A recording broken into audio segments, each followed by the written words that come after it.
Hello नानी बाबुहरू आज म फेरि तिमीहरूलाई कोर्डिनेट ज्योमेट्रीको एंगल बिट्विन टू लाइन्स को लङ क्वेसन नम्बर 28 लिएर आएको छु हैन। अब यो क्वेसनलाई राम्ररी पढ्नु। यो क्वेसन भेरी भेरी इम्पोर्टेन्ट छ। अहिलेको एक्जाममा आउन सक्ने सम्भावना बढी छ है त। ल यो क्वेसन पढ्नुभन्दा अगाडि तिमीहरूले एउटा काम गर्नु।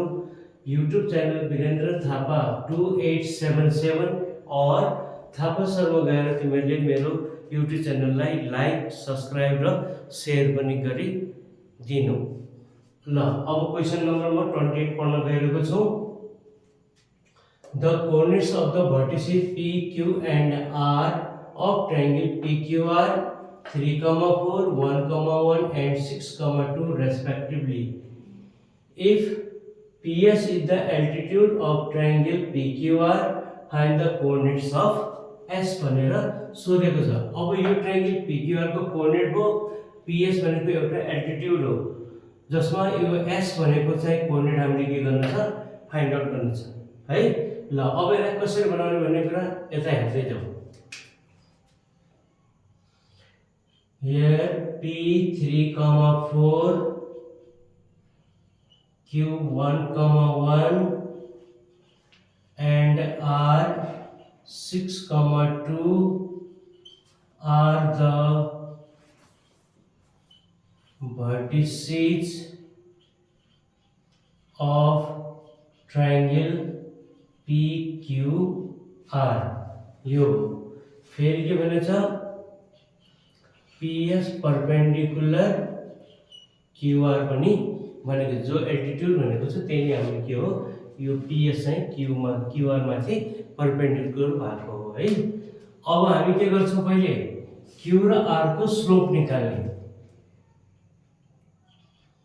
Slope of the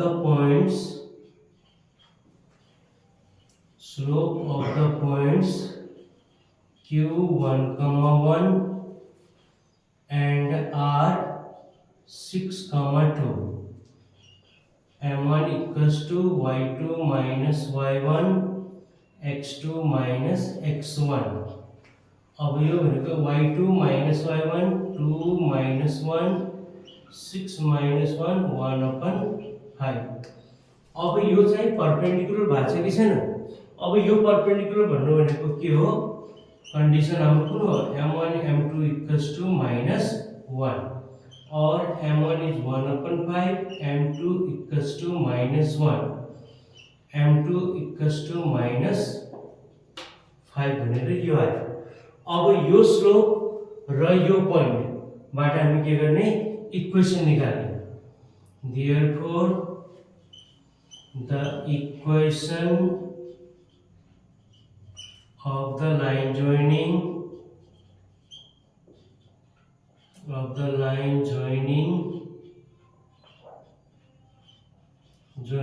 the point,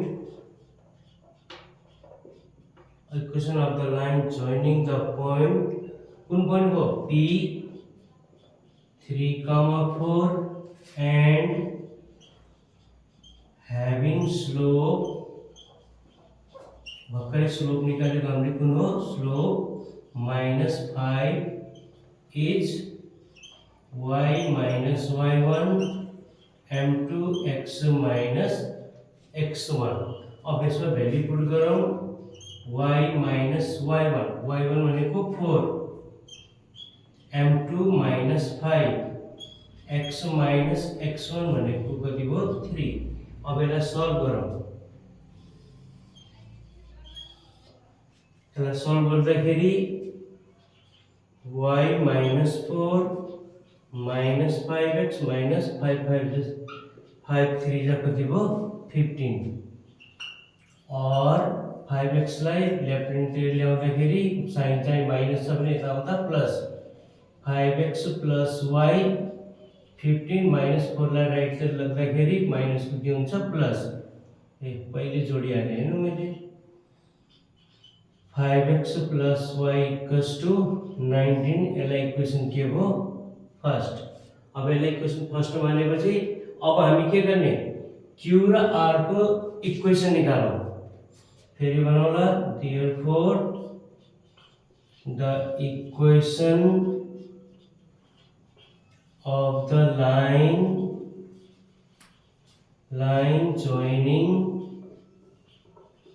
joining the points q1, 1 and r6, 2। अब इसको इक्वेशन बोलो y minus y1 y2 minus y1 upon x2 minus x1 x minus x1 y minus y1 यो x1 y1 भनेको 1। अब y2 माइनस यो slope निकालेको छ नि y2 minus y1 x2 minus x1 भनेको स्लोप कति थियो 1/5 एन्ड x माइनस x1 भनेको 1। अब क्रस मल्टिप्लाई गरौँ 5y माइनस 5 x माइनस 1 1 ले x माइनस 1 लाई मल्टिप्लाई गर्दाखेरि x माइनस 1। अब के गरौँ माइनस 1 ले यतापट्टि ल्याउँदाखेरि plus minus 5 plus 1 x minus 5y हो कि हैन। अब के गर्ने यो 5 बाट 1 माइनस गरौँ x minus 5y equals to minus 4 यसलाई इक्वेसन के गरौँ हामी सेकेन्ड। अब यतापट्टि अझ सल्भ गरौँ है बाबु ल फेरि भन्ने solving equations first and second we get अब दुईटै इक्वेशनलाई सल्भ गर्ने इक्वेशन फर्स्ट र equation सेकेन्डलाई 5x plus y equals to 19 x minus 5y equals to minus 4 अब यसलाई 5 ले मल्टिप्लाई गर्ने है किन यो 5y भने यो माइनस 5y यो प्लस 5y के हुन्छ क्यान्सल हुन्छ ल यसलाई मल्टिप्लाई गरौँ 5 5 जा 25 25 plus x 26x 5 ले y ले मल्टिप्लाई 5y मल्टिप्लाई करता 5y minus 5y plus 5y cancel 19 5 जा 95 माइनस 4 कति भयो 91 x इक्वल्स टु 91 अपन 26 अब यसलाई कति लेखा छ 13 13 7 जा 91 13 2 जा 26 7/2 x value कति आयो 7/2 फेरि बनाउला now putting the value of x in equation कसमा राखौं हामी x को भ्यालु फर्स्ट मै राखौं इक्वेशन फर्स्ट we get अब x भनेको 5 into 7/2 plus y equals to 19 or y equals to 19 minus 5 7 35 upon 2 अब हेर 19 2 जा 38 38 minus 35 3 upon 2 हुन्छ 2 into 19 38 19 2 जा 38 38 minus 35 3 upon 2 अब यो चाहिँ कसको भ्यालु आयो हाम्रो y को therefore required point of s is equals to x को भ्यालु कति थियो 7/2 y को भ्यालु 3/2 यो चाहिँ यसको आन्सर ल हेर नानीहरु यो क्वेशनलाई कसरी बनाउने पहिले बनाउला भर्टिसिज अफ ट्रायंगल PQR भन्यौ यो ड्रा गरेको परपेंडिकुलर पनि भन्यौ अब यसलाई सल्भ गर्दाखेरि पहिले q र r को स्लोप निकाल्ने फेरि कन्डिसन के भन्छ परपेंडिकुलर हुने कन्डिसन m1 m2 -1 यसबाट m2 को भ्यालु आयो अब यो स्लोप र यो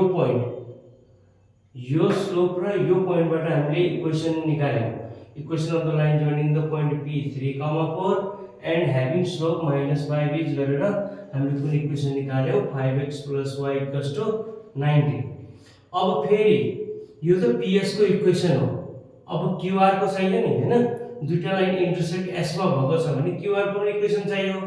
फेरि हामीले के गर्यौं क्यूआर को इक्वेसन निकाल्यौं। Equation of the line joining the point q1,1 R 6,2। अब हामीले 9 क्लासमा पढेको 2 पोइन्ट स्लोप फर्मको इक्वेसन आयो। y - y1 भनेको 1 भयो, y2 - y1 upon x2 - x1 भनेको कति हो हाम्रो 1/5, x - x1 भनेको 1। यसलाई मल्टिप्लाई गर्यौं, फिर सल्भ गर्दा कुन आयो x - 5y - 4। इक्वेसन फर्स्ट र सेकेन्डलाई फेरि सल्भ गर्दाखेरि x को भ्यालु कति आयो 7/2। यो x को भ्यालु इक्वेसन फर्स्टमा पुट गर्यौं, y को भ्यालु कति आयो 7/2। यही नै x र y को भ्यालु खोज्नु थियो। फेरि हामीले लास्टमा के भन्यौ required point of s equals to 7/2 3/2। यो यसको आन्सर हो है त। ल अब यो क्वेशनलाई राम्ररी पढ्ने बुझ्ने, मैले भनेको प्रत्येक स्टेपलाई ध्यानमा राख्नु हैन, अनि सबै कुरालाई ध्यानमा राखेर यो क्वेशनलाई बुझ्ने प्रयास गर्नु। मेरो युट्युब च्यानललाई लाइक सब्स्क्राइब शेयर पनि गरिदिनु। धन्यवाद।